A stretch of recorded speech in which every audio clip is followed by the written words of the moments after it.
예. 바로 수업 시작하도록 하겠습니다. 네, 그래서 말 그대로 출석은 오늘은 다 그냥 출석으로 일단 인정을 할게요. 오늘 시간도 뺏겨 가지고. 사실 이 강의실이 저도 별로 안 좋아하는 강의실, 이게 스마트 강의실이라고는 하는데 이게 너무 스마트한 나머지 이게 좀 에러도 많이 생기고 항상 좀 문제가 많은 것 같아요, 이런 강의실들이. 네. 그리고 사실 여기가 여름 되면, 아시는 분들 알겠지만 굉장히 덥습니다. 여기가 좀 환기도 잘 안 되고 그래 가지고 좀 어 뒤에 문 열어 놨는데 나중에도 계속 좀 열어 놔 가지고 좀 쾌적한 환경 할 수 있게 잘 좀,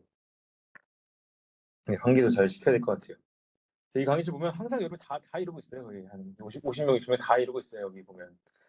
네, 좀 제일 제가 안 좋아하는 강의실 중에 하나라고 보면 될 것 같아요.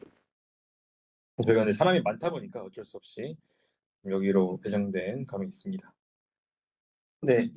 잠시만요.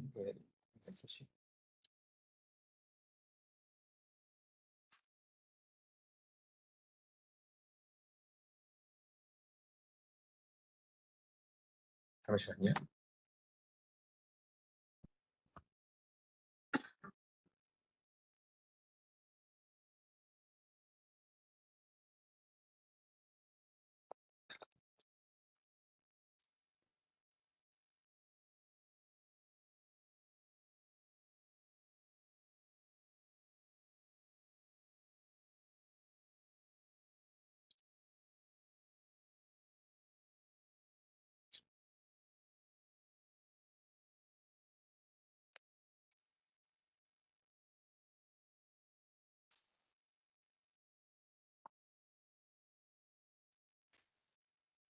자, 이제 본격적으로 나가보도록 하겠습니다. 자, 이제 오늘 세 번째 데이터베이스 시스템에 대해서 배워보는 시간을 기본적으로 가질 거고요. 그럼 구체적으로 지난번까지 데이터베이스 역사에 대해서 조금 배웠다면은 이게 실제적으로 그러면 어떠한 형태로 지금 운영이 되고 있는가? 예, 그런 것들에 대해서 배워본다고 생각해 주시면 되겠습니다. 자, 그래서 뭐 이런 다양한 학습 목표들을 가지고 있고요. 한번 좀 보자면은, 자, 우리가 처음 배운 건 데이터베이스 시스템이라고 하는 개념이 나옵니다. 자, 여기 같은 경우는 우리가 지난번에 사실 말이 비슷한데 데이터베이스 관리 시스템 얘기했잖아요. 그래서 실제 데이터베이스로부터 어떻게 정보를 가져와 가지고 뭐 사용자가 활용하는 그런 형태가 있다고 말씀을 드렸는데, 자, 그런 것처럼 우리가 데이터베이스 관리 시스템과 데이터베이스나 이런 것들을 통틀어 가지고 합쳐 가지고 데이터베이스 시스템 이라고 얘기를 합니다. 그래서 데이터베이스 저장하고 생성해주는 정보 생성하는 그런 시스템 전체를 우리는 데이터베이스 시스템이라고 하고, 이 시스템들에서는 어떠한 구성 요소들이 있는지 그런 것들을 공부한다고 봐주시면 될 것 같아요. 자, 첫 번째 그런 용어가 조금 나오는데요. 스키마랑 인스턴스라고 하는 용어가 나옵니다. 네, 하나씩 좀 볼 텐데요. 이 앞부분에서는 이렇게 용어를 배우는 시간이 좀 많을 거예요. 왜냐하면은 제가 뒤에서 뭐 이거 스키마가 어쩌고 저쩌고 얘기하면은 여러분들이 그 단어가 뭘 의미하는지는 좀 알아야 하잖아요. 그래서 이런 용어 설명들이 좀 있을 건데, 자, 첫 번째로 이 스키마라고 하는 부분이 있습니다. 자, 여기 같은 경우는 우리가 데이터베이스에 저장되는 데이터 구조랑 제약 조건을 정의한 것이라고 적혀 있는데, 자, 어떤 거냐면 아래에 있는 그림을 보면 바로 좀 이해가 될 거예요. 우리가 고객에 대한 데이터를 회원 가입할 때 뭐 고객 번호, 뭐 이름, 나이, 주소를 받는다고 칠게요. 자, 그러면 데이터가 이런 형태로 우리가 저장이 될 건데, 자, 그러면 얘에 대해서 우리는 고객을 이 네 가지의 속성으로 관리한다. 그 다음에 각각의 속성은 뭐 첫 번째 고객 번호는 뭐 인트 값으로 한다거나, 뭐 이름은 캐릭터인데 뭐 10자 이내로 한다거나 등등, 이러한 제약 조건 같은 것들이 있겠죠. 각각 아마 어트리뷰트 별로 다 있을 거예요. 아니면은 뭐 고객 번호는 서로 겹치면 안 된다 라든지, 뭐 이름도 어떻다든지, 뭐 나이도 0 이상의 정수값이라든지, 이런 것들이 있을 텐데, 자, 그런 것들은 이런 구조를 딱 정해놓는 것을 우리는 스키마라고 기본적으로 얘기합니다. 그래서 스키마라고 하면은 데이터 구조에 대한 것들을 정의한 거라고 봐주시면 될 것 같아요.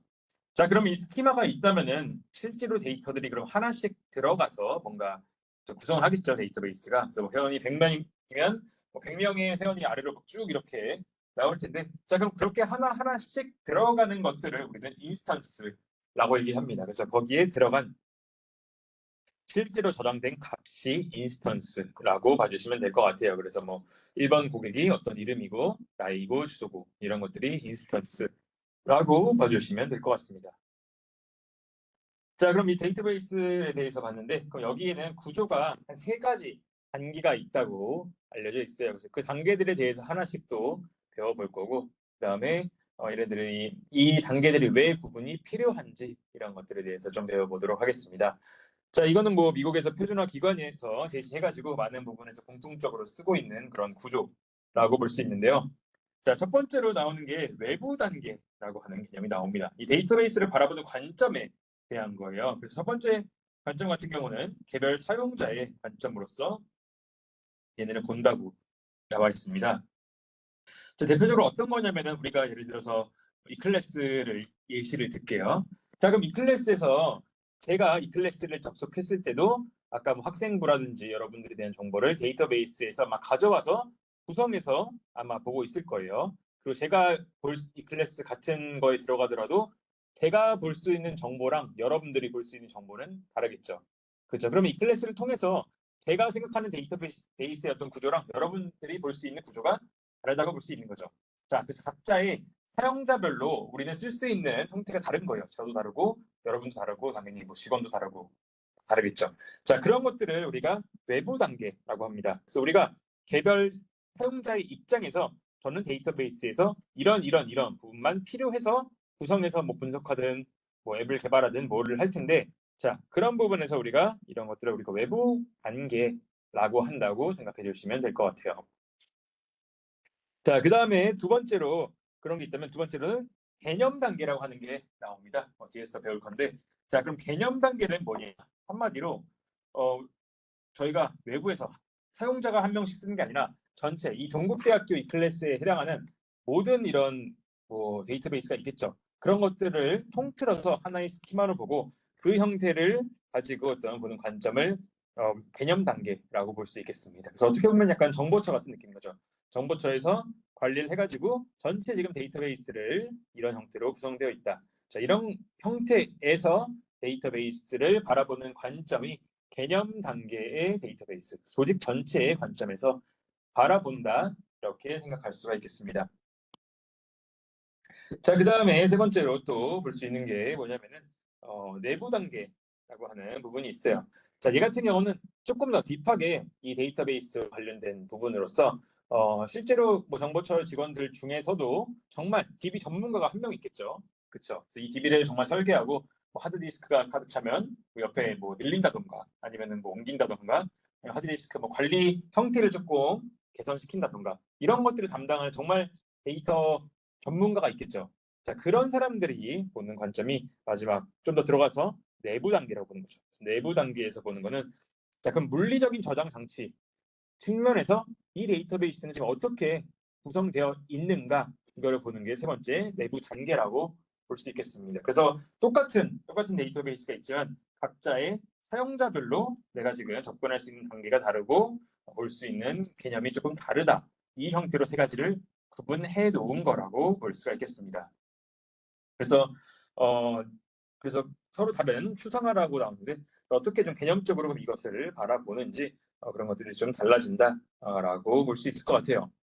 자, 그래서 구체적으로 한번 예시를 보도록 할게요. 그래서 가장 왼쪽은 이거를 조금 예시를 든 거죠. 우리가 아파트에 비교를 했다고 볼 수 있을 텐데, 자, 예를 들어서 가장 외부 단계에서 예를 들어서 뭐 저 같은 사람이서 우리 사용자 입장에서는 우리가 아파트에 뭐 여러분들이 뭐 산다고 빌라에서 뭐 산다고 하면은 내가 살고 있는 거는 지금 현재 우리가 생각하는 아파트는 지금 이 한 내 집 하나인 거죠. 네, 뭐 301호, 뭐 102호 이렇게 하나하나만 본다면은 아파트 관리 개념 단계에서는 전체적인 모든 데이터 각각의 사용자들이 다 사용할 수 있는 전체 공간을 좀 다루는 형태라고 볼 수 있고요. 그 다음에 가장 아래에서 볼 수 있는 것은 건설업체에서 우리가 이 자재는 뭐를 썼고 그런 형태로 구성할 때 알아야 되는 점은 내부 단계에서의 데이터베이스라고 볼 수가 있겠습니다. 자, 그래서 실제 데이터베이스가 있으면은 거기에서 보는 내부 스키마가 있고 개념 스키마가 있고 여기에서 일부씩 정보를 가져와서 외부 스키마를 통해서 뭐 앱 개발을 하든 뭐 분석을 하든 등등 다양한 형태가 이루어진다. 이런 형태로 볼 수가 있겠습니다. 자, 그래서 아까 말한 건설 뭐 이런 뭐 구조를 아파트의 형태로 이해할 수 있다는 그냥 그림 하나가 있었고요. 자, 그래서 이제 하나씩 조금 더 구체적으로 한번 좀 보도록 해볼게요. 자, 그럼 외부 단계에서는 어떤 형태로 나온다고 볼 수 있냐면은 기본적으로 사용자 관점에서 이해하고 좀 표현하는 단계라고 볼 수가 있을 것 같아요. 그래서 이것을 우리는 외부 스키마라고 합니다. 그래서 이 사람이 볼 수 있는 데이터는 외부 스키마로 부분적인 집합을 본다고 볼 수가 있는 거죠. 그래서 그것을 여러 가지 존재할 수 있다. 학생이 보는 정보, 내가 보는 정보, 그다음에 뭐 교직원이 보는 정보, 총장이 보는 정보 다 다르다는 거죠. 그래서 그런 것들이 여러 개 존재할 수 있다. 그래서 각자 느끼는 게 다를 수가 있고요. 그래서 외부 스키마라고 하는 것은 사용자한테 필요한 그때그때 필요한 데이터베이스를 정의한 거다라고 이야기를 할 수가 있겠습니다. 자, 그러면 이런 게 왜 우리가 필요한지 좀 생각을 한번 해볼게요. 자, 왜냐하면은 기본적으로 중요한 거는 보안 및 권한 관리 이런 것도 좀 중요합니다. 왜냐하면은 뭐 저는 여러분들 뭐 정보에 접근할 수 있지만 여러분들은 서로 정보에 대한 접근이 조금 제한이 되어 있겠죠. 왜냐하면 개인정보적인 문제도 있을 수 있고 뭐 옆에 있는 친구가 뭐 과제 몇 점인지 이런 것들을 체크하기가 안 되잖아요. 자, 그런 것처럼 우리가 보안이라든지 이런 문제를 하기 위해 가지고 이 사람한테 내가 접근할 수 있는 권한을 적당히 주는 거라고 볼 수가 있는 거죠. 그래서 조직 전체의 관점에서는 그렇게 쓰는 게 조금 더 관리하기가 편하니까 쓰는 그런 특징이 있습니다. 그래서 이런 형태로 했을 때 보안이랑 우리가 좀 권한 관리 이런 것들이 조금 더 용이하게 만드는 부분이라고 봐주시면 되겠습니다.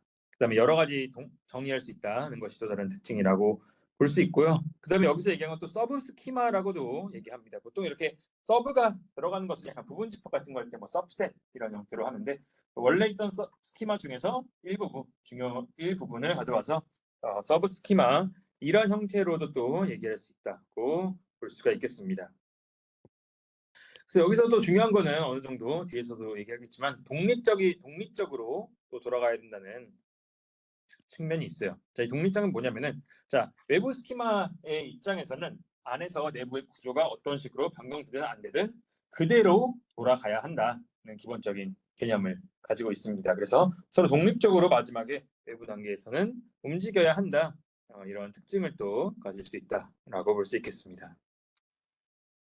자, 그러면 외부 단계가 있으면 또 개념 단계에 대해서도 봐야겠죠. 개념 단계는 뭐냐? 우리가 데이터베이스를 조직 전체, 동국대학교라고 하는 이 전체에서 이해하고 그 형태로 표현하는 단계라고 볼 수 있어요. 그래서 정보처 직원이 모든 정보를 다 접근할 수 있으면 이러한 개념 단계에 대해서 접근할 수 있다고 보는 거죠. 그럼 여기에서 일단 볼 수 있는 것 같은 경우는 첫 번째 가장 큰 특징이 개념 스키마라고 하는 게 얘는 단 하나만 존재합니다. 아까 어떤 외부 스키마는 다양하게 존재했잖아요. 학생용 스키마, 비학생용 스키마, 뭐 교수용 스키마가 있었다면은 여기에서는 당연히 전체 데이터를 하나로 모았기 때문에 당연히 모든 구조를 통합한 형태는 하나만 존재한다고 볼 수가 있는 거죠. 자, 그래서 이거 개념 스키마는 전체 논리적 구조이기 때문에 하나만 존재한다라고 볼 수가 있겠습니다. 그래서 전체 데이터베이스에 어떻게 저장되어 있고 얘네끼리 어떻게 연결되어 있고 그런 것들을 다 보는 형태라고 볼 수 있겠습니다. 그래서 중요한 게 어떤 관계가 존재하는지 이런 것도 볼 수가 있다는 거죠. 그래서 학생이 수강 신청하는 뭐 그런 것들은 어떻게 저장할 것인가. 그러면은 강좌 입장에서는 어떤 학생들이 수강에 연속성이라든지 이런 것들을 또 볼 수 있다고 볼 수 있겠습니다.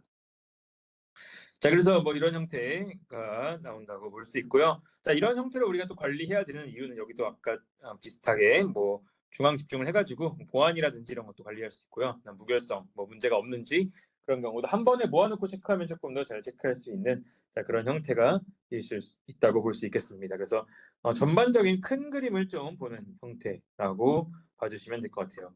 그래서 뭐 실제적인 뭐 실무에서 어떤 걸 쓰냐면 뭐 ER 다이어그램이라고 해가지고 뒤에서 배울 텐데 이 데이터 구조가 어떻게 되어 있는지 그런 것들을 좀 그림으로 표현할 수가 있어요. 뭐 대표적으로 이런 형태의 예시인데 어떻게 테이블을 구성하고 바로 뒤에 있는 그림입니다. 어떻게 테이블 구성하고 얘네끼리 어떻게 연결되어 있는지 이런 것들 ER 다이어그램이라고 하거든요. 이런 것들을 통해 가지고 전체 데이터베이스의 구조를 좀 보는 그런 형태가 여기 있는 개념 단계를 좀 활용하는 형태라고 볼 수 있겠습니다. 그래서 이런 전반적인 데이터 관리 시스템 이런 것들을 다룰 때도 여기는 개념 단계의 측면에서 진행을 할 수 있다고 볼 수가 있고요. 자, 그 다음에 세 번째로 이제 내부 단계라고 하는 부분이 나온다고 볼 수 있어요. 자, 내부 단계는 조금 더 딥하게 데이터베이스적으로 들어가는 형태라고 말씀을 드렸죠. 그래서 얘 같은 경우는 정말 저장 장치, 저장하는 거에 관점에서 이해하고 표현하는 그런 형태의 단계라고 볼 수 있겠습니다. 그 당연히 내부 스키마도 하나만 존재하죠. 왜냐하면은 우리가 얘기하는 정말 전체 데이터베이스가 있는 뭐 우리 학교도 어딘가 저장되어 있겠죠. 저도 어딘지 모르지만 그런 뭐 창고에 뭐 DB가 있든 그런 형태 정말 실제적으로 구성된 그 부분을 얘기한다고 볼 수가 있겠습니다. 그래서 내부 스키마 당연히 하나만 존재하고요. 그 다음에 실제로 어떻게 저장이 되었는지 그런 것들을 좀 정의한 부분이라고 볼 수가 있겠습니다. 네, 그 다음에 또 여기서 그럼 다루는 거는 뭐 레코드 구조, 뭐 필드 크기, 접근 경로, 뭐 약간 이런 것들을 또 다룬다고 볼 수 있고요. 그래서 이런 거를 좀 다루는 사람 같은 경우는 또 뭐 이런 것도 많이 하겠죠. 예를 들어서 뭐 또 뭐 아니면 인덱싱 이런 것도 많이 합니다. 그래서 인덱싱 같은 경우는 데이터 들어갈 때 데이터를 어떠한 방법으로 좀 정렬하거나 하면은 빠르게 접근할 수 있는가 이런 부분인데 뭐 인덱싱 같은 경우를 다루는 것도 약간 가장 안에 있는 내부 스키마를 좀 다룬다라고도 볼 수 있고요. 아니면은 뭐 저장 공간 같은 거 관리하거나 파티션을 나눠가지고 관리하거나 뭐 등등 이런 것들도 다 우리가 내부 단계에서의 스키마를 좀 다루는 부분이라고 볼 수 있겠습니다. 그 다음에 여기에서도 보안 같은 게 있겠죠. 그래서 이 같은 경우는 저장했을 때 어떻게 보안을 유지할 수 있는가 이런 형태를 봐주신다고 생각해 주시면 되겠습니다. 그래서 뭐 이런 것들을 할 때 우리가 내부 스키마를 다뤄야 한다라고 봐주시면 될 것 같아요. 그래서 뭐 실무적으로 뭐 이런 것도 있고 암호화, 뭐 인덱싱 뭐 이런 거 있다고 볼 수 있고요. 그래서 약간 외부 스키마, 내부 스키마, 내부 스키마 그리고 개념 스키마 이렇게 세 가지가 존재한다. 서로 이렇게 관계되는 형태다라고 볼 수 있겠습니다. 그래서 마지막 거는 물리적인 형태에서의 데이터베이스를 의미한다. 이렇게 봐주시면 될 것 같아요. 자, 그래서 마지막으로 좀 보면은 이거는 구체적인 예시 그림이라고 볼 수 있는데요. 아마 뭐 쇼핑몰에서 막 이런 형태로 데이터를 쓴다고 한번 생각을 해볼게요. 자, 우리가 실제로 뭐 사람들의 구매 내역 이런 것들을 관리한다고 생각을 해봅시다. 자, 그럼 첫 번째 내부 단계부터 볼게요. 자, 저장 장치 관점에서 우리가 어떤 하드를 하나 사가지고 거기에 오라클을 쓸 수 있게 만든 다음에 거기서 내부 스키마를 설정할 때 예를 들어서 필드 그럼 이름은 뭐로 할 건지 레코드는 몇 바이트로 할 건지 인덱싱은 뭐로 할 건지 그다음에 뭐 인덱스 어디다가 걸지 그다음에 크기는 몇인지 이렇게 세부적으로 모든 정말 저장의 관점에서 이런 것들을 미리 뭐 저장할 수 있겠죠. 이런 것들을 정리한다면은 이런 거에 맞게 위에 있는 것처럼 우리가 개념 단계를 통해 가지고 각각에 있는 이런 이런 변수들을 이런 어트리뷰트들을 어떻게 가지고 올 건지 뭐 인트인지 캐릭터인지 우린 총 뭐 10개의 정보를 수집할 건지 얘네끼리 어떻게 연결되는지 이런 것들을 또 수집한다고 볼 수가 있겠죠. 그래서 이런 것들을 다루는 게 개념 단계 그다음에 저장에서는 내부 단계라고 보는 거죠. 그다음 마지막으로 자, 이렇게 데이터를 지금 현재 우리가 DB에서 가지고 있고 DBMS에서 제공할 수 있는 그러한 형태라면은 자, 우리 회사에서는 고객 분석팀이 있는데 여기 같은 경우는 뭐 고객들의 성별, 나이, 직업 이런 정보들을 접근해가지고 뭐 고객 분석을 해가지고 마케팅을 한다거나 이런 거에 쓸 수도 있고요. 그다음에 오른쪽에 있는 것처럼 상품 배송 같은 경우는 뭐 고객 번호랑 이름이랑 주소, 뭐 연락처를 알아가지고 배송을 해야겠죠. 그래서 각각 팀마다 접근할 수 있는 경로가 다르다. 그래서 가장 위에 있는 거는 외부 스키마라고 볼 수 있는 거죠. 그래서 외부 스키마는 2개 이상 존재할 수도 있는 것도 여기에 있는 예시라고 볼 수 있겠습니다. 그래서 아래에 있는 개념 단계랑 내부 단계는 스키마가 지금 하나인 것을 볼 수 있고, 가장 위에 있는 것은 2개로 나타난다. 이런 것도 볼 수 있겠습니다. 자, 그 다음에 그러면 우리가 지금 굉장히 개념적인 내용으로 계속 말하고 있는데, 그럼 도대체 왜 우리가 세 가지로 이렇게 나눠서 이 똑같은 건데 왜 나눠서 바라보냐, 어차피 같은 게 아니냐라고 생각을 여러분들이 할 수도 있을 것 같은데요. 자, 이렇게 나누면서 우리가 판단을 해야 하는 게 중요한 게 뭐냐면은 우리가 스키마들 사이에 대응 관계를 가져가지고 한번 봐야 되는 거예요. 자, 그러면은 첫 번째 스키마 사이의 대응 관계 첫 번째 외부 개념 사상이라고 볼게요. 이 사상이라고 하는 것은 약간 대응 관계랑 뜻이에요. 어떤 애랑 어떤 애랑 대응이 되는지와 관련된 정보라고 볼 수 있는데, 자, 한번 보면은 우리가 응용 인터페이스라고 하는 부분이 있어가지고 위에 있는 여기 같은 경우 우리가 외부 스키마가 있으면은 적절한 개념 스키마로부터 데이터 주요 어트리뷰트 같은 것들을 받아가지고 이렇게 본인들 맞는 그때그때 필요한 스키마들을 만들어내야겠죠. 그래서 여기 둘 사이도 굉장히 긴밀하게 연결이 돼야 한다고 볼 수 있는데, 이러한 형태의 맵핑을 외부 개념 사상 논리, 사상적 외부 개념 사상이라고 얘기합니다. 자, 그 다음에 아래 개념 내부 사상 같은 경우는 아래 있는 두 가지의 이 부분 간의 관계도 있다고 볼 수 있는 거죠. 여기도 중요하겠죠. 실제적으로 물리적으로 어떻게 데이터베이스가 되어 있는지에 대한 정의가 되어 있어야만 우리가 지금 이렇게 뭐 10개의 정보를 수집하고 있구나. 자, 이런 것들을 또 알 수가 있기 때문에 이 아래 두 개 간의 관계 이런 것들을 개념 내부 사상 이들 간의 맵핑이라고 봐주시면 되겠습니다. 자, 근데 우리가 아까 얘기했지만 계속 우리가 굳이 왜 이렇게 계속 귀찮게 나눠가지고 뭘 하냐라고 물어보면은 이렇게 단계별로 스키마를 유지하는 이유가 우리가 데이터 독립성이라고 하는 부분에서 필요하기 때문에 서로 약간 구분을 쳐놓는 형태라고 얘기할 수 있는 거예요. 자, 이 독립성에 대해서 또 바로 뭐 뒤에서 나오긴 하는데, 독립성은 뭐 간단히 먼저 얘기하자면은 서로 조금 관계가 따로따로 돌아도 된다는 거죠. 자, 한마디로 이런 거예요. 자, 여러분들이 3학년이니까 아마 공소 같은 거 많이 들을 거예요. 자, 공소를 수업을 듣는데, 자, 첫 번째 우리가 실제 데이터를 막 다루는 사람이 있어요. 데이터 서버 다루는 사람이 있는데, 자, 그 사람이 어떤 데이터 저장 뭐 파일 경로나 이런 거를 조금 뭐 바꿨어요. 아니 데이터 저장 방법을 좀 바꿨어요. 뭐 제이슨에서 딴 걸로 바꿨어요. 자, 바꿨다고 저는 그럼 그 데이터를 받아가지고 전체 데이터가 뭐가 있는지를 보는 사람인데, 자, 아래 있는 사람이 뭐 조금 뭘 바꿨다고 제가 지금까지 개발했던 모든 것들이 다 작동이 안 된다. 그러면은 짜증이 나겠죠, 당연히. 왜냐면 내가 다 맞춰줘야 되고 이런 문제가 있잖아요.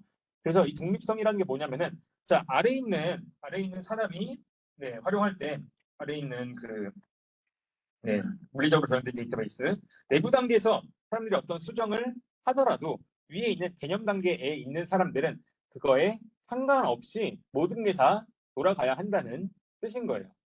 그래서 중요한 거는 우리가 매핑 서로 뭐 파일 경로 같은 형태로 연결만 해주는 것만 해주지, 그거 말고 나머지는 바뀐지도 몰라야 한다는 거죠. 얘가 지금 뭐 C의 데이터를 저장했든 D에 저장했든 나는 그런 거 상관없이 위에 있는 개념 스키마를 다루는 사람은 알아서 해야 한다. 그런 형태로 네, 볼 수가 있겠습니다. 자, 그 다음에 두 번째로 또 볼 수 있는 게 그 위에 있는 이 두 가지 개념과 외부, 여기에서도 당연히 독립성이 유지가 돼야 된다는 거죠. 그래서 예를 들어서 여기 같은 경우도 예를 들어서 아까 말한 뭐 이클래스 예시라고 치면은 뭐 이클래스 전체 데이터를 담당하는 사람이 올해부터 학생들 뭐 아이디 같은 경우를 뭐 조금 다르게 받는다던가 뭔가 좀 바꿨어요. 하지만 그렇다고 실제로 우리가 이클래스처럼 써가지고 정보 받는 이런 사람들 입장에서 많은 게 바뀌어 버리면 안 되겠죠.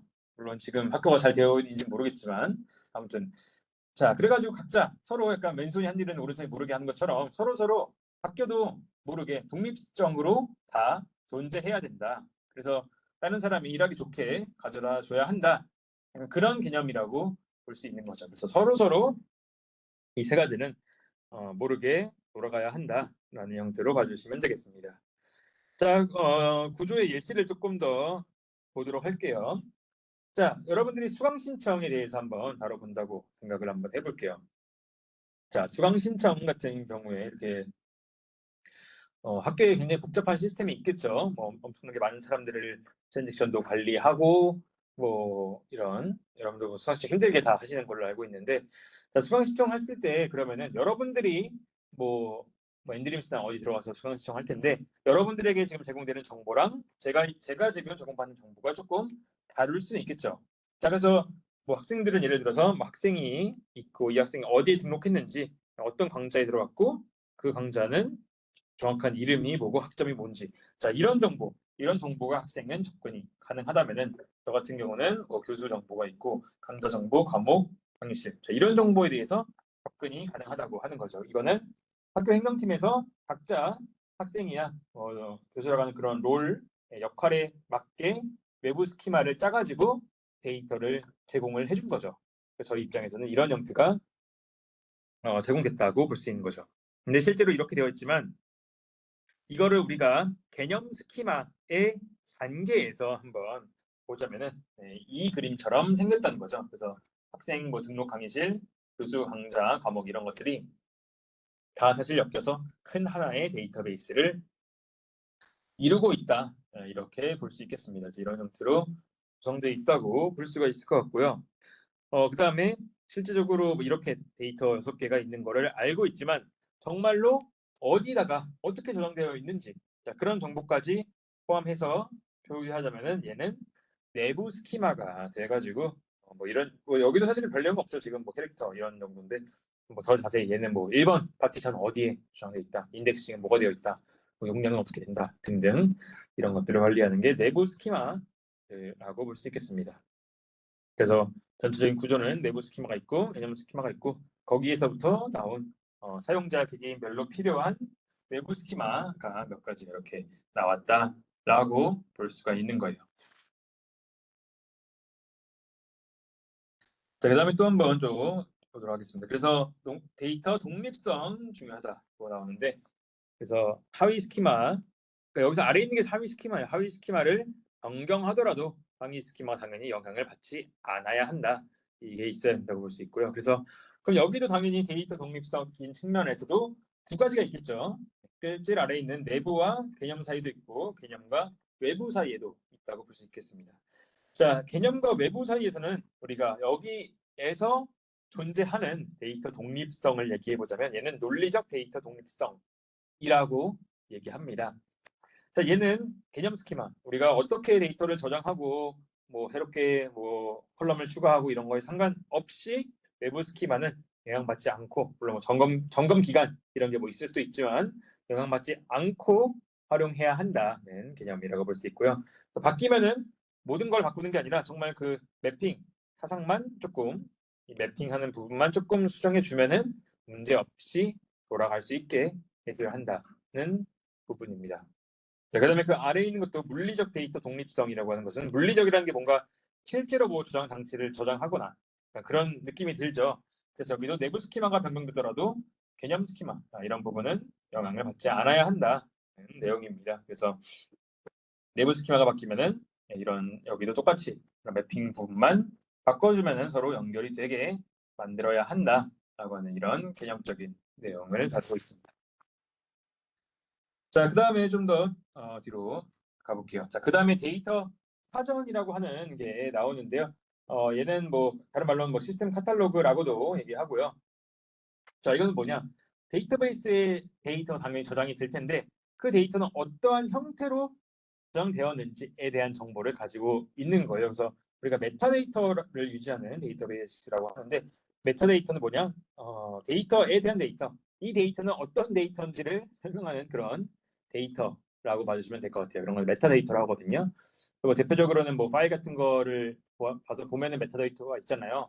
어떤 파일이든 뭐 눌러보면은 뭐 언제 생성됐구나 뭐 이런 게 있죠. 모든 파일이 뭐 예를 들어서 뭐 이런 데 다 있죠. 이런 데서 뭐 해볼까요? 뭐 이런 데 들어가면 이 파일에 대한 정보들이 막 있잖아요. 뭐 이런 것들. 자, 이런 것들부터 메타데이터라고도 많이 하는데 실질적으로 이 데이터가 어떻게 되어 있는 데이터인지 그런 것들을 다루는 거라고 볼 수 있겠습니다.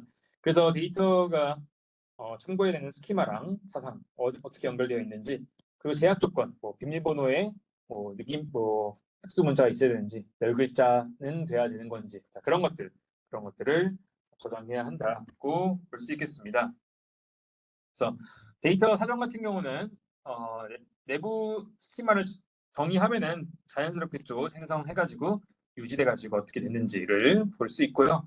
사용자도 접근을 해가지고 자 어떻게 사용해야 되는지 이런 정보도 가지고 있다. 이런 형태로 이해해 볼 수가 있겠습니다. 자, 그 다음에 보는 것도 데이터 디렉터리라고 하는 부분인데요. 여기 같은 경우에는 데이터가 실제로 접근하는 데 필요한 이런 위치 정보, 실제로 어디에 있는지 그런 것들을 관리하는 부분이라고 볼 수가 있겠습니다. 그래서 일반적인 사용자는 쓰지 않는다고 볼 수 있고요. 마지막에 있는 건 또 사용자 데이터베이스는 사용자가 실제로 쓰는 데이터가 어디에 있는지 그런 데이터베이스라고 볼 수 있겠습니다. 자, 그 다음에 또 보는 데이터베이스 구조에 대해서 조금 몇 가지를 또 한번 보도록 해볼게요. 자, 여기 같은 경우도 데이터베이스를 관리할 때 그럼 어떻게 컴퓨터 서버는 어떻게 구축하고 약간 이런 내용이라고 볼 수 있겠는데요. 자, 하나씩 조금 보도록 해볼게요. 첫 번째, 센트럴라이즈 코어를 가지고 있고 메모리를 쉐어하는 형태로 구성한다 이렇게 적혀 있는데, 이 같은 경우는 자 하나의 서버가 있어요. 이 서버가 있으면 서버가 예를 들어 이렇게 존재하면은 여기에서 이 서버 안에 DBMS도 있고 데이터베이스 DB도 존재하는 거죠. 한 컴퓨터 내에서 모두 다 작은 코어를 가지고 모든 거를 쓰는 그런 형태라고 봐주시면 될 것 같아요. 또 예를 들어서 뭐 이런 거죠. 여러분들이 뭐 공소를 하는데 다 같이 쓰는 서버를 하기 전에 뭐 내 컴퓨터에 뭐 간단하게 서버 형태로 만들어가지고 데이터를 뭐 주고받고 약간 그런 형태라고 봐주시면 되겠습니다. 그래서 장점은 우리가 뭐 관리하거나 이런 걸 좋지만 보통은 그냥 프로토타입 테스트 환경 같은 거를 구축할 때 많이 쓰는 게 그냥 하나에다가 모든 거를 다 하는 센트럴라이즈 데이터베이스라고 볼 수 있겠어요. 그래서 보통은 얘는 약간 테스트 환경에서 좀 쓴다. 테스트 환경에서 좀 쓸 때 우리가 쓰는 형태라고 봐주시면 되겠습니다. 그래서 조금 뭐 규모가 작은 형태, 뭐 그냥 공소 프로젝트 할 때 그냥 하나 가지고 다 해보자 이런 형태라고 봐주시면 될 것 같아요. 자, 그런데 우리가 조금 더 이제 확장해 나가려면은 어떤 형태로 되어야 되냐? 그래서 클라이언트 서버라는 형태로 적용이 돼야겠죠. 이 같은 경우가 가장 일반적인 형태로서 그냥 한마디로 이런 거죠. 서버가 가운데 존재하고 여기에 뭐 클라이언트가 접속해가지고 클라이언트 접속하고 이런 형태인 거죠. 서버가 있고 다들 거기에 접속해서 뭘 쓰는 그런 형태라고 볼 수 있겠습니다. 그래서 뭐 웹이라든지 어떤 설치해가지고 DB에 접근하는 그런 형태라고 볼 수 있을 것 같아요. 그래서 이 같은 경우는 장점이 당연히 서버를 좀 확장하거나 뭐 같이 관리하거나 이런 거 할 때 좀 편리하고요. 그래서 대표적인 그냥 RDBMS, 뭐 오라클이나 MySQL 거의 대부분 약간 이런 형태 서버를 두고 거기에 뭐 웹 형태로 접근해가지고 가져다 쓰는 그런 형태가 가장 일반적인 형태의 클라이언트 서버라고 볼 수가 있을 것 같습니다. 근데 뭐 단점 같은 경우는 뭐 이런 거겠죠. 이 가운데 서버 여기서 문제가 생긴다 그러면 복구 같은 게 좀 복잡하거나 이런 게 좀 있다고 볼 수가 있겠습니다. 자, 그다음 세 번째로 또 보는 게 병렬 데이터베이스인데요. 그래서 얘 같은 경우는 서버를 그냥 이렇게 서버 1, 2 서버 이렇게 여러 가지 다 서버들을 이렇게 엮어가지고 쓰는 그런 형태라고 보면 될 것 같아요. 그래서 병렬 처리를 통해 가지고 같이 쓰는 형태라고 볼 수 있겠습니다. 그래서 약간 뭐 예전에 하둡 환경 같은 거 구축하거나 같이 쓰는 약간 그런 형태라고 볼 수 있겠어요. 그래서 좀 시스템 관리 같은 건 조금 복잡할 수는 있으나 우리가 장점 같은 건 좀 빨리 처리한다. 성능 같은 것이 확장해가지고 쓰는 것이 좀 좋다. 이런 형태로 볼 수 있겠습니다. 그래서 큰 데이터, 뭐 빅데이터 이런 것들을 관리할 때 쓰는 형태라고 볼 수 있고요. 자, 그다음 마지막으로 보는 디스트리뷰티드 데이터베이스에 대해서 한번 보도록 할게요. 자, 디스트리뷰티드 데이터베이스 같은 경우에는 어떤 게 있냐면은 기본적으로 뭐 지리적으로 좀 떨어진 이런 것들에 대해서 우리가 좀 분포를 분산 저장하는 형태라고 볼 수가 있을 것 같아요. 그래서 뭐 서버 같은 경우도 정보가 여기저기 다 있어가지고 그냥 가까운 곳에서 우리가 처리를 하거나 그런 형태를 또 의미한다고 볼 수가 있겠습니다. 그래서 어떤 지역이 좀 문제가 생기더라도 복구 같은 게 좀 더 잘 된다. 그런 형태라고도 볼 수가 있을 것 같아요. 그래서 이런 쪽으로 좀 들었던 것 중에 어떤 게 있냐면 뭐 글로벌적으로 다 활용하는 서비스 같은 경우는 뭐 한국에도 서버가 있을 수도 있고 뭐 일본에도 있고 뭐 미국에도 있고 뭐 이런 형태로 되는 거죠. 제가 들었던 예시 중에 하나는 뭐 진짜인지는 모르겠지만 어떤 분이 그 약간 코인 개발이나 이런 거 하는 사람이 얘기했는데 그 바이낸스라고 그 코인 거래하는 플랫폼이 있어요. 아시는 분들 아실 텐데 바이낸스에서 그 주식 거래 같은 거 할 때 굉장히 또 빠르게 처리하거나 이런 것들이 중요하거든요. 그래서 얘기했던 게 한국에서 AWS 서버를 받아서 하는 것보다 일본에서 AWS 계정을 파가지고 접속하면 조금 더 빠르다고 얘기를 하더라고요. 진짜인지는 모르겠지만 뭐 예전에 그런 얘기를 했었어요. 그래서 그러면 아무래도 일본에 뭐 바이낸스 서버가 있어가지고 훨씬 더 빠르게 뭔가 전송이 된다, 거래가 빨리 들어간다, 뭐 그런 얘기를 들었던 것 같습니다. 그래서 그런 게 약간 대표적인 예시로 볼 수 있을 것 같아요. 지리적으로 여기저기 분산돼 있어가지고 가까운 곳에서 쓰는 그런 형태로 점점 발전해 나가고 있다. 이렇게 볼 수 있겠습니다. 그래서 여기 있는 그림처럼 우리가 중앙된 형태로 데이터가 이렇게 있고 우리가 쿼리 같은 부분을 오면은 접근해서 이렇게 쓰는 형태라고 볼 수 있겠고요. 그 다음에 아키텍처가 크게 두 가지 정도 있다고 볼 수가 있는데요.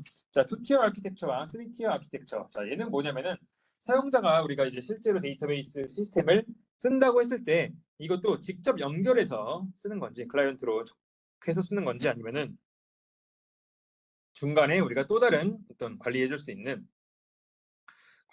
형태가 애플리케이션 서버라고 하는 이 부분이죠. 애플리케이션 서버라고 하는 형태가 존재해가지고 중간 약간 단계가 있는지를 차이가 있다고 볼 수 있어요. 그래서 왼쪽 같은 경우는 직접 연결해서 쓰기 때문에 간단하고 비용도 들지 않고 약간 그런 형태죠. 하지만 얘가 점점 커지면은 데이터베이스 시스템에 직접 접속하는 유저들이 많아지면은 아무래도 과부하 같은 게 좀 걸릴 수가 있겠죠. 그래서 그런 거에서 좀 넘어가지고 최근에는 그래서 3티어 아키텍처라고 하는 게 있는데 이 애플리케이션 서버가 어떻게 데이터를 입력하는지 그다음에 그런 위에서 유저 같은 경우는 약간 UI적인 측면에서만 접근을 하고 직접 접속은 다른 거를 통해 가지고 하는 형태라고 볼 수 있겠습니다. 그래서 이렇게 하면 장점 같은 경우가 우리가 환경이 몰려요. 그러면은 어플리케이션 서버를 몇 개 추가적으로 두면은 조금 분산돼 가지고 데이터를 처리해서 조금 빠르게 할 수가 있겠죠. 그래서 확장성, 스케일러빌리티라고 하는데 그런 측면에 조금 개선이 될 수 있다. 이런 형태로 또 볼 수가 있겠습니다. 보안 같은 경우는 조금 더 낮다고 볼 수도 있고요. 그래서 우리가 3티어 아키텍처의 형태라고 볼 수 있겠습니다. 그래서 2티어, 3티어 뭐 방법 같은 경우 아까 좀 단순하게 갈 건지 복잡하게 갈 건지 왼쪽 같은 경우 소규모 어떤 사내 앱이나 뭐 이런 형태라고 볼 수 있고요. 보안 같은 조금 문제가 있을 수 있고 오른쪽은 중간 계층이 있기 때문에 좀 복잡하긴 하지만 우리가 대규모 같은 경우 처리하기 좋다라고 볼 수가 있겠습니다. 네, 그다음 마지막으로 여기 뭐 데이터베이스 유저에 대한 건데 데이터베이스를 실제로 사용하는 사람들에 대한 거죠. 그래서 이것도 지난번에 사실 다뤘던 내용인데 그래서 뭐 애플리케이션 앱을 개발한 사람도 DBMS를 통해 쓰고 앱 쓰는 사람도 쓰고 그다음에 뭐 애널리스트, 뭐 분석가, 뭐 전략팀 그런 데서도 직접 DB에서 연결해서 쓴다고 볼 수 있고 마지막 DB를 관리하는 사람도 동일하게 쓴다고 볼 수가 있겠습니다. 그래서 아까 관리자, 지용 사용자 이용 프로그래머 뭐 이런 형태들 다 쓴다고 볼 수 있고요. 오른쪽 그림은 지난번에 있었던 그림이라서 넘어가도록 하겠습니다. 그래서 뭐 DB 관리자는 도대체 뭐 하는 사람인가? 나중에 여러분들이 뭐 이제 3학년 정도면은 이제 뭐 직업 같은 것도 생각해야 되는데 뭐 DB 관리자 그럼 이런 사람들은 보통 뭘 하냐면 아까 봤던 그런 내부 스키마를 좀 다룬다거나 스키마를 정의하거나 물리적이나 내부 스키마 이런 것들을 다루는 사람이 DB 약간 전문가라고 얘기할 수가 있을 것 같아요. 그래서 아니면 뭐 백업이라든지 보안 관리는 어떻게 할 것인지 그런 경우를 다룬다고 볼 수 있겠습니다. 그래서 내가 정말 DB 쪽으로 내가 뭐 계속 진로를 가고 싶다라고 하시는 분들은 약간 이런 쪽으로 생각을 해가지고 데이터를 어떻게 정의할지, 그 다음에 데이터 관리할지, 이런 형태의 관리자도 아마 나중에 회사가 커지면 보통 존재한다고 볼 수 있고요. 그다음에 아니면 여러분들 그냥 나는 뭐 데이터베이스는 잘 모르겠고 그냥 앱으로 쓰고 싶다 그러면 여러분들은 최종 사용자가 되는 거고, 아니면 대부분은 응용 프로그래머가 되겠죠. 그래서 아마 뭐 개발자 형태로 나오면은 뭐 주문 앱을 만든다 그러면 실제 있는 데이터베이스로부터 내가 그때그때 필요한 것들을 SQL로 불러와 가지고 뭐 주문하는 뭐 UI를 만든다거나 등등 이런 것들을 관리를 해야겠죠. 그래서 이럴 때도 항상 우리는 SQL 문을 써가지고 접근을 해서 적절하게 활용을 해야 된다. 뭐 자바에다가 뭐 JDBC 이런 걸로 연결해가지고 뭐 쓰거나 이런 것들을 해야 한다는 거죠. 그래서 데이터베이스는 다양한 사용자가 있을 수 있다가 이 부분의 내용이었고요. 그래서 언어 같은 경우도 크게 세 가지, 이것도 지난번에 얘기했던 게 또 나왔는데 데이터 정의어, 조작어, 제어어 세 가지가 있다고 말씀을 드렸고, 그래서 데이터 정의어 같은 경우는 데피니션 랭귀지로서 아까 말한 약간 뭐 개념 레벨의 좀 스키마 이런 것들을 다룬다고 볼 수가 있는 거죠. 그래서 어떻게 데이터를 가져올지 스키마를 정의하거나 수정 삭제할 때 필요한 이런 언어들을 쓴다고 볼 수 있고요. 그래서 구체적으로는 약간 이런 형태의 SQL 문을 가지고 만듭니다. 그래서 스키마를 만들 때 이 형태로 나중에 만들 텐데, 크리에이트 테이블이라고 하는 것은 당연히 새롭게 테이블 하나를 이제 구성하는 형태, 엑셀 파일을 키는 형태라고 볼 수 있고요. 지금 우리는 인스트럭터라고 하는 이름의 테이블을 지금 만들 건데, 그래서 아이디랑 뭐 네임이랑 뭐 그다음에 뭐 디파트먼트 네임, 학과 이름, 그다음에 셀러리, 이런 정보들을 우리는 가져오겠다. 얘는 뭐 우리가 뭐 캐릭터나 뭐 누메릭으로 가져오겠다. 이런 형태인 거죠. 그래서 이런 형태로 우리가 가져와서 쓴다고 볼 수 있고요. 그래서 얘 같은 경우는 우리가 만들면 DDL 컴파일러 같은 경우는 기본적으로 데이터에 대한 정보니까 당연히 데이터 딕셔너리에 비슷한 내용이 들어가겠죠. 그래서 메타데이터에서 데이터에 대한 데이터도 따로 가지고 온다라고 볼 수가 있겠습니다. 그래서 데이터베이스 스키마라든지 뭐 이런 무결성을 위한 어떤 제약 조건들이 있겠죠. 아니 뭐 예를 들어서 뭐 홈페이지 가입할 때 뭐 회원 이름은 다 달라야 한다. 이런 것도 다 제약 조건이거든요. 그런 것들을 또 정의할 때 DDL적인 측면을 써가지고 한다고 볼 수 있어요. 아니면 접근 권한 관리 이런 것도 DDL에서 한다고, DDL에서 미리 정의해 준다라고 볼 수 있고요. 그 다음에 데이터 조작어 DML 같은 경우도 실제적 구체적인 삽입, 삭제, 수정, 검색 이런 것들을 하는 형태라고 볼 수 있고, 실제로 SQL을 날릴 때 그 언어 같은 경우는 두 가지가 있다고 볼 수 있어요. 나중에 더 배울 것 같긴 한데 기본적으로 비절차적 데이터 조작어 DML이 있고, 그 다음에 non procedural DML 두 가지가 있습니다. 그래서 비절차적 데이터 조작어, 절차적 데이터 조작어. 약간 말이 어려운데 뭐냐면은 데이터가 우리가 어떤 쿼리를 통해서 뭐 내 수업 듣는 학생들 다 정보 알려줘 라고 했다면은 그거를 알려달라 했을 때 그냥 알려줄지, 아니면은 그걸 어떠한 형태로까지 가져와라 이런 것들까지 우리가 정의를 해야 하는 건지, 그런 것들에 대해서 본다고 볼 수 있을 것 같아요. 그래서 그런 방법들에 대해서 이렇게 나와 있는 형태라고 생각을 해주시면 될 것 같습니다.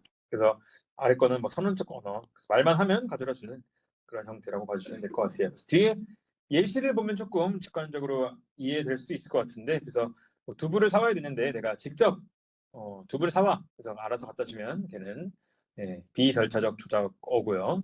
그다음에 뭐 어디 가서 면모를 사와 뭐 방법을 알려주려면 절차적 조작어. 그래서 이러한 형태가 있다. 그만 알아주시면 될 것 같습니다. 마지막으로 데이터 제어 같은 경우도 이제 구체적인 데이터 베이스에 대한 그런 처리, 접근 관리 이런 것들을 다루는데, 그래서 무결성 보안, 뭐 회복, 동시성 제어 이런 것들을 다룬다고 볼 수 있겠습니다. 여기 있는 것 중에 뭐 동시성 제어 같은 경우는 어떤 거냐면은, 다른 거는 뭐 용어가 쉽고 동시성 제어는 어떤 거냐면은 이런 거죠. 여러분들도 아마 경험했을 거예요. 내가 지금 구글 닥스로 친구랑 같이 보고서를 쓰고 있는데 내가 지금 어떤 부분을 쓰고 있는데 친구도 똑같이 거기를 수정하고 있어요. 그럼 막 꼬이잖아요. 막 내가 했는데 없어지고 버전 관리 안 되고 그렇죠. 그래서 데이터베이스는 기본적으로 한 명이 수정하면 다른 사람이 거기에 접근이 안 되는 게 보통 기본입니다. 그래서 어떨 때는 접근을 하게 할 때도 있고요. 그래서 그럼 그 접근 같은 경우는 동시에 접근할 때 어떻게 얘네들 간의 관계를 해야 되나라는 게 문제가 생기는 거죠. 그런 것들을 관리하는 게 여기 아래 있는 동시성 제어 문제라고 하고, 자 이렇게 동시적으로 공유하는 이런 것들 처리하는 것도 데이터 컨트롤 랭귀지에서 진행한다고 볼 수가 있겠습니다. 자, 그 다음에 마지막으로 나온 이제 부분 같은 경우, 데이터 관리 시스템 마지막에 실제로 질문할 때 들어가는 부분이 질의 처리기라고 하는 부분이 있는데요. 이 같은 경우는 뭐 DDL, DML, DCL 상관없이 쿼리문을 날리면은 걔네들을 실제로 데이터를 가져올 수 있는 형태로 뭔가 처리하는 부분, 그런 어떤 기능을 가지고 있는 구성 요소를 질의 처리기, 쿼리 프로세서라고 해서 그것이 그 안에 들어있다고 보면 될 것 같고, 마지막에 데이터 저장 데이터 관리자 같은 경우는 우리가 어떻게 저장 데이터 사전 같은 경우 이런 것들을 관리하는 형태라고 볼 수 있겠습니다. 그래서 마지막 그림 보면은 데이터 사전 내부적인 이런 형태가 있으면은 위에서 명령을 할 때 이 세 가지를 이렇게 통해 가지고 우리가 질의 처리기를 통해서 그다음에 저장 데이터 관리자를 통해서 데이터를 받아 가지고 데이터를 보내준다. 이런 형태로 이런 관계들이 있다고 생각을 해주시면 될 것 같습니다. 네, 그래서 일단 여기까지가 제가 오늘 얘기한 데이터베이스 관리에 대한 내용이라고 볼 수 있고요. 그래서 중요한 점은 아까 말한 세 가지, 또 우리가 개념적인 부분, 그 다음에 개념 단계, 내부 단계, 외부 단계가 있고 서로 간에 독립성을 가져야 한다. 그것이 아까 오늘 배운 것 중에 가장 중요했던 내용일 것 같습니다. 네, 그래서 오늘 여기 3장 여기까지 하겠고 아마 저희는 다음 주 월요일 날 또 다시 한번 뵙도록 하겠습니다. 그리고 아까 얘기했지만 수업 그 시험 못 보는 학생들 꼭 미리 여기다가 보내주시면 감사하겠습니다. 네, 그럼 다음 주에 뵙겠습니다. 감사합니다.